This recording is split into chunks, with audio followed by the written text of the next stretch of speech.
Good morning students. आज मैं आपके लिए अंतर्राष्ट्रीय मुद्रा कोष पर डिस्कस करने जा रही हूँ। अंतर्राष्ट्रीय मुद्रा कोष क्या है, क्यों इसकी ज़रूरत आन पड़ी, ये वैश्विक आर्थिक संस्था है, तो इस संस्था की ज़रूरत क्यों पड़ी, क्यों हमें इंटरनेशनल इंस्टीट्यूट्स का ऑर्गेनाइजेशन करना पड़ा, उसकी स्थापना करनी पड़ी। इसके पीछे बहुत सारे फैक्ट हैं, इसके पीछे बहुत सारे तथ्य हैं। जब 1939 से 1945 के बीच में द्वितीय विश्व युद्ध हुआ था, उस समय सभी देशों की आर्थिक स्थिति एकदम डामाडोल हो गई थी, क्योंकि युद्ध में तो आपको पता ही है कि सभी जन और धन दोनों की हानि होती है उस समय। तो कोई भी देश अपनी आर्थिक स्थिति से उभर नहीं पा रहा था, जो कि एक चिंता का विषय था। सभी देश अपनी आर्थिक स्थिति से संभलने के लिए क्या कर रहे थे कि आयात को बढ़ावा देना चाह रहे थे और आयात को कम करना चाह रहे थे और निर्यात को बढ़ावा देना चाह रहे थे। इसके लिए सभी देशों होड़ लगी मची हुई थी। सभी लोग अपनी अपनी देश की मुद्रा का अवमूल्यन कर रहे थे। अवमूल्यन से क्या होता है, जब हम अपने देश की मुद्रा का अवमूल्यन करते हैं तो बाहरी रूप से वो क्या हो जाती है, सस्ती हो जाती है। तो आयात को कम करने के लिए और निर्यात को बढ़ाने के लिए अवमूल्यन कर रहे थे कि एक देश ने अपनी मुद्रा का 10% अवमूल्यन किया तो दूसरे देश ने 15% किया, तीसरे देश ने 20% किया, ताकि हमारे निर्यात को बढ़ाया जा सके। इस तरह से एक चिंताजनक स्थिति हो गई थी उस समय। जो क्या कहते हैं, थोड़े शक्तिशाली जो देश थे, उन्होंने मिलकर एक सुझाव दिया कि उन्हें एक अंतर्राष्ट्रीय संस्था का गठन किया जाए, जो एक कंट्रोल मॉनिटर के रूप में काम करे, जो मॉनिटरिंग कर सके, यानी नियंत्रण रख सके।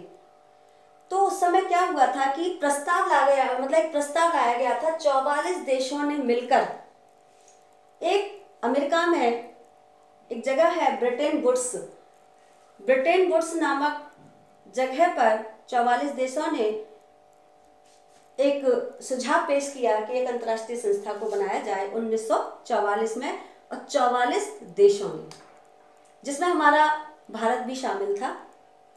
तो उस देश में, मतलब उस संगठन में 44 देशों के गवर्नर, यानी सबसे पहली बात तो हमें ये समझना है कि ये अंतर्राष्ट्रीय मुद्रा कोष IMF है क्या। ये जिस तरह से हर देश में केंद्रीय बैंक, सेंट्रल बैंक होता है, तो हम कहते हैं उसे बैंकों का बैंक, है ना। और अंतर्राष्ट्रीय मुद्रा कोष क्या है कि सेंट्रल बैंक का बैंक, यानी केंद्रीय बैंकों का बैंक जिसे हम कहते हैं, वो है हमारा IMF, यानी अंतर्राष्ट्रीय मुद्रा कोष। तो उस समय सभी देशों के केंद्रीय बैंकों के गवर्नर इस सम्मेलन में शामिल हुए, जिसमें हमारे देश के जो गवर्नर थे उस समय, वो थे श्री CD देशमुख। इन्होंने प्रतिभाग किया, भारत की तरफ से भारत का प्रतिनिधित्व किया था उन्होंने। तो इसलिए हमारा जो इंडिया है वो इसका फाउंडर कंट्री कहलाता है।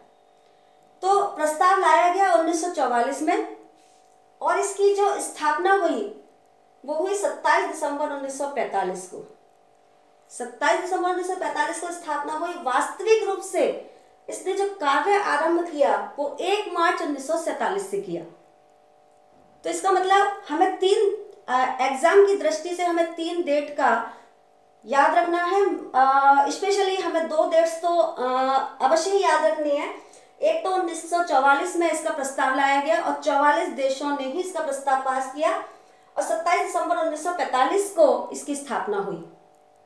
दूसरा जो क्या कहते हैं, हमें याद रखने वाली जो बात है, क्योंकि ये 2 नंबर के क्वेश्चन में पूछा जाता है कि इसका जो मुख्यालय वो कहाँ पर है। तो मुख्यालय है इसका वाशिंगटन DC में। वाशिंगटन DC में इसका क्या है, मुख्यालय है। और इसकी जो वर्तमान अध्यक्ष हैं वो है क्रिस्टालिना जॉर्जेवा।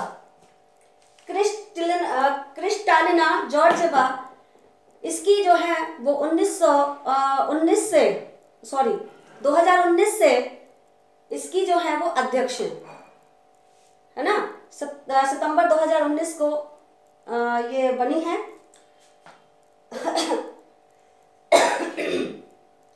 अब हमें ये तो पता चल गया, अब इसका उद्देश्य क्या था।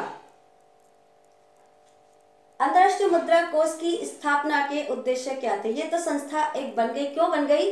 अब ये संस्था क्या करती है, जैसे कि हर देश की सेंट्रल बैंक क्या करती है, एक मॉनिटरिंग का काम करती है अपने सारे बैंकों के ऊपर।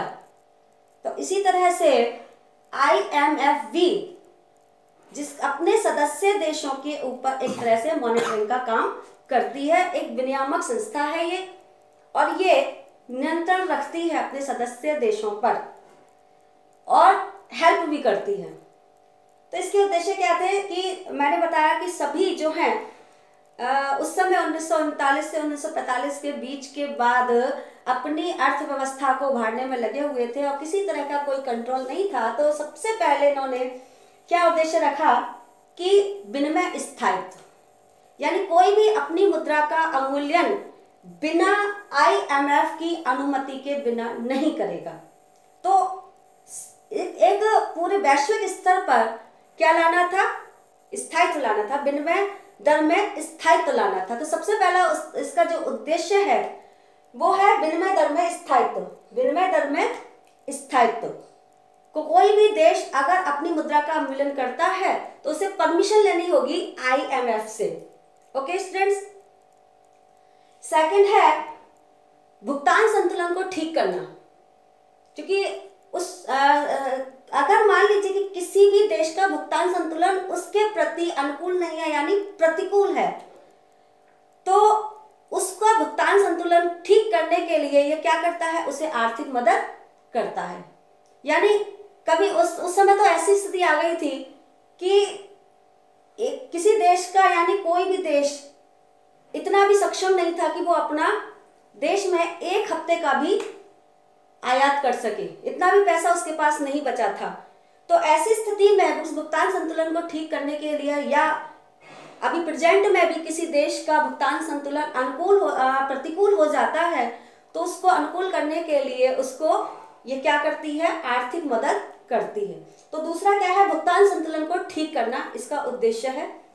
तीसरा है आर्थिक मदद करना, कि अगर किसी देश को अपना विकास करना है ना, तो क्योंकि किसी भी देश का इकोनॉमिक डेवलपमेंट तभी हो सकता है जब एक निवेश किया जाए, एक बड़ी मात्रा में निवेश किया जाए, सड़क बनवाने के लिए निवेश किया जाए, है ना, पूंजीगत साधनों को कहते हैं खरीदने के लिए व्यय किया जाए, है ना, तो बिजली पानी पर जो हमारी शक्ति के साधन है उन पर अगर व्यय किया जाएगा तो एक मोटा निवेश किया जाएगा, तो किसी भी देश के विकास के लिए ये क्या करती है, आर्थिक मदद करती है।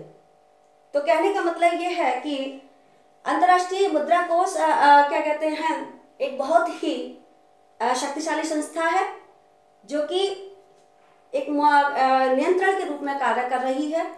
और इसके जो क्या कहते हैं वर्तमान अध्यक्ष हैं वो हैं क्रिस्टालिना जॉर्जिवा। ये बहुत 2 नंबर के सवाल में आपका पूछा जाता है, इसकी स्थापना पूछी जाती है। दूसरी बात यह है कि इसका जो क्या कहते हैं जो कोटा निर्धारित होता है, कोटा यानी इस देश के जैसे संस्था तो बन गई, अब वो चलेगी कैसे, जब तक क्या नहीं होगा उसके पास एक निश्चित कोटा नहीं होगा, यानी उसके पास एक धनराशि नहीं होगी, तब तक क्या नहीं होगा, क्या हम बिना किसी धनराशि के कोई भी संस्था को चला सकते हैं, नहीं चला सकते ना। तो इसके लिए क्या निश्चित किया गया कि जो सदस्य देश हैं वो अपने अपने राष्ट्रीय आय के अकॉर्डिंग, है ना, या जिस देश का विदेशी मुद्रा भंडार जितना है यानी कुछ निर्धारक तत्वों के अकॉर्डिंग अपना अपना अंशदान देंगे। तो सभी देशों ने जिसकी जैसी आर्थिक स्थिति थी उसके अकॉर्डिंग क्या दिया, अंशदान दिया। तो इसी वजह से हम देखते हैं कि अमेरिका, चीन, जापान इन्होंने एक अंशदान बहुत बड़ी मात्रा में किया और इसीलिए इन्हें वोटिंग पावर का अधिकार भी है। तो इससे आगे का जो है वो हम कल पढ़ेंगे। Okay students.